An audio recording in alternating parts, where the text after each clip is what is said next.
नमस्कार दर्शकों, आप देख रहे हैं पंजाब केसरी और मैं हूं जितेश मिश्रा।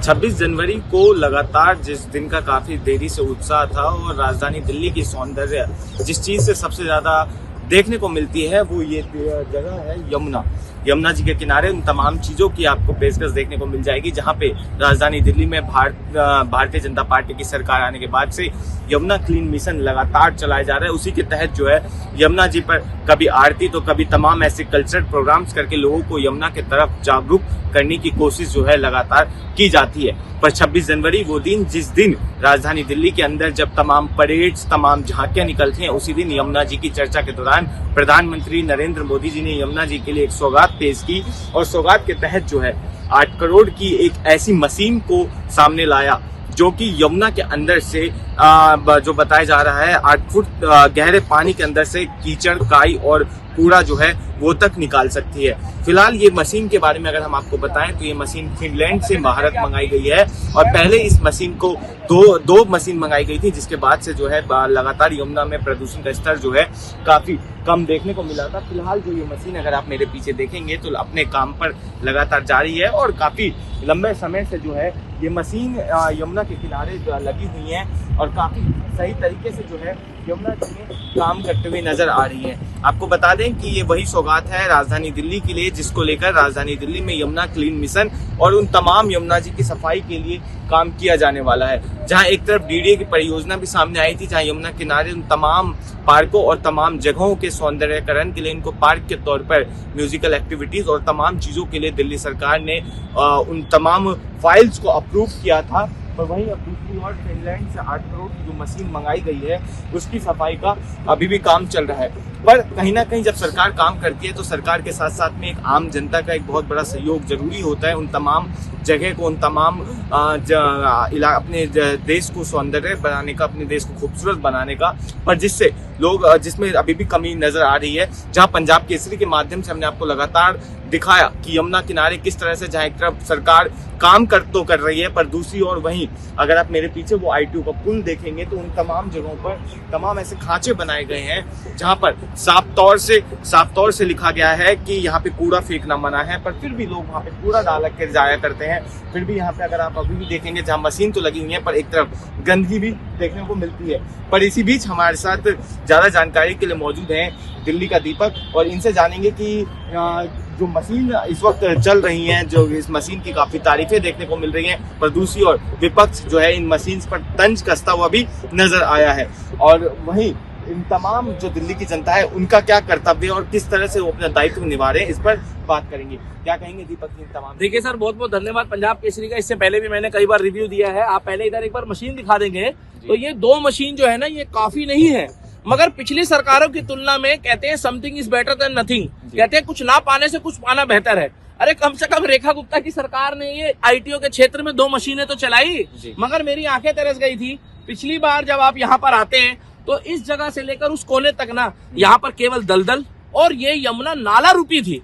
मैं कोई बीजेपी के प्रवक्ता वाली बात नहीं कर रहा, एज ए दिल्ली का नागरिक और एज एक सोशल वर्कर वाली बात कर रहा हूँ आपके चैनल के माध्यम से कि आप पूरी बात डालना कि मैं ये नहीं कह रहा यमुना बहुत साफ हो गई है, मगर इसी यमुना में छठ पूजा करी गई है, इसी यमुना में छठ की व्यवस्था करी गई। मगर बीजेपी के राज में अगर रेखा गुप्ता पैसा लगा रही तो वो पैसा हमारा है, वो पैसा टैक्स का है। मगर जिस तरीके से सौरभ भारद्वाज पुल के ऊपर खड़े होकर ये दिखा रहे थे कि यमुना में बिस्लेरी का पानी डाल दिया, मैं अचंभे में था कि इतनी बड़ी यमुना मैया है। केजरीवाल जी तो यहाँ पर नजर नहीं आ रहे। केजरीवाल पहले दिल्ली के बेटे थे, फिर गुजरात के बेटे बने, अब पंजाब के बेटे हैं, कभी वो झारखंड के बन जाते हैं, हर जगह के वो बेटे हैं। अगर वो दिल्ली के बेटे बन के भी काम करते ना भारत के साथ साथ तो शायद केंद्र में मोदी और राज्य में दिल्ली राज्य में केजरीवाल होता। मगर आप देखेंगे तो लोग कूड़ा फेंक रहे हैं, लोग गंदगी, देखिए आप उधर एक बार दिखाइए। अगर ये पूरी चीजें यहाँ पर ये एज इट इज फेंकी जाएगी, ये आप अगर देखें, ये देखिए, अगर इसमें हम लोग पन्नी, प्लास्टिक, कूड़ा, करकट, गंद फेंकेंगे तो ये मशीनें हमारे बच्चों के बच्चे भी देखेंगे कि पापा ये मम्मी, ये चाचा, ये दादी, ये मशीनें कब से चल रही थी। तो लोग कहेंगे भैया हमारे पूर्वज जो थे ना वो यमुना को प्रदूषित करने में कोई कमी नहीं छोड़ते थे। इस पे पन्नी फेंकी जा रही है, इस पे कट्टे फेंके जा रहे हैं। आप बताइए ना पत्रकार। हाँ, यहाँ सीसीटीवी की व्यवस्था होनी चाहिए, मैं आपको बताऊं, यहाँ पर गार्ड होने चाहिए, कुछ सुविधा। अच्छा, कल परसों यहाँ कुछ संस्था आके, आप एक बार को मैं कैमरामैन को रिक्वेस्ट करूंगा, इस कोने से उस कोने तक दिखा दो कि बहुत गंदगी थी, जो काफी हद तक काफी पन्नियां, कम से कम 100-150 काली पन्नियां भर के उसमें एनजीओ आई है। उन्होंने काफी अच्छा प्रोग्राम किया, मैंने भी वीडियो डाली है दिल्ली के दीपक के पेज में, और मुझे बड़ा अच्छा लगा कि यूथ जो है वो जय श्री राम के नारे लगा रहा था और यहाँ पूजा करके गया है। तो अभी अगर हम राजनीति की बात ना करें तो अगर ये मशीनें चल रही है ना, तो 7,000 या मेरे हिसाब से 9,000 करोड़ का झगड़ा चल रहा था इलेक्शन से पहले कि केजरीवाल जी ने लगाए हैं। ना तो मुझे 7,000 करोड़ का कोई वो दिखा, ना मुझे 9,000 करोड़ का कोई उसमें उनका काम दिखा। अभी जो फिनलैंड से मशीन आई है, जो आप लोग गूगल में चेक कर लीजिएगा, वो मशीन नजफगढ़ में काम कर रही है।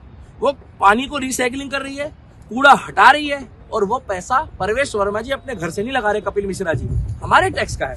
और सोनिया विहार से, यमुना से, सोनिया विहार से जगतपुरी तक 90 मिनट के लिए एक वहां से क्रूज सेवा चलेगी, जिसमें टूरिस्ट आए और इसी बहाने सफाई होगी। तो पत्रकार एक बात बताइए, अगर आप यहाँ पर आए हैं तो नाले में नहीं आए। यहाँ पर 1 साल पहले ये नाला था, हम लोगों ने नाला दिखाया कि भैया ये नाला है, इसको यमुना बना दो, क्योंकि यमुना थी। और केजरीवाल ने बोला कि यमुना से इलेक्शन नहीं जीता जाता, और यमुना ने उनको हरा दिया।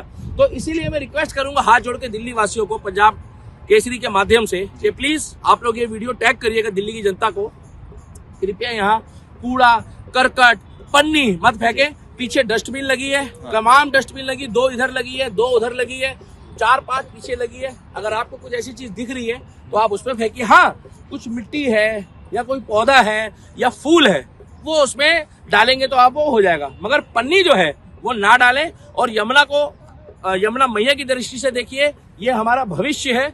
और रेखा गुप्ता सरकार को एक रिक्वेस्ट है लास्ट में कि प्लीज, आप लोगों ने यमुना का मुद्दा उठाया और आप लोग काम अच्छा करने की कोशिश भी कर रहे हैं और कर रहे हैं। आप लोग प्लीज, रेखा गुप्ता जी, मैं आपको मैडम जी के नाम से संबोधित करूंगा कि मैडम जी, आप नायक पिक्चर के अनिल कपूर की तरह काम करिए। हम आपको अगली बार भी चुनेंगे। अगर आपने 2030 तक यमुना को 50% भी साफ नहीं किया तो आपके चैनल में ही मैं इनका विरोध करना शुरू कर दूंगा। फिर आप लोग मत कहना कि दिल्ली के दीपक भाई आपने हमें नहीं बताया। जय श्री राम, यमुना मैया की जय, और पंजाब केसरी का बहुत बहुत धन्यवाद। पहले की तुलना में 20% कम हुआ है, मगर और बेटर होना चाहिए। ये ऐसी यमुना रहनी चाहिए जैसी छठ पूजा के समय थी, वही निर्मल होनी चाहिए। जय श्री राम जी।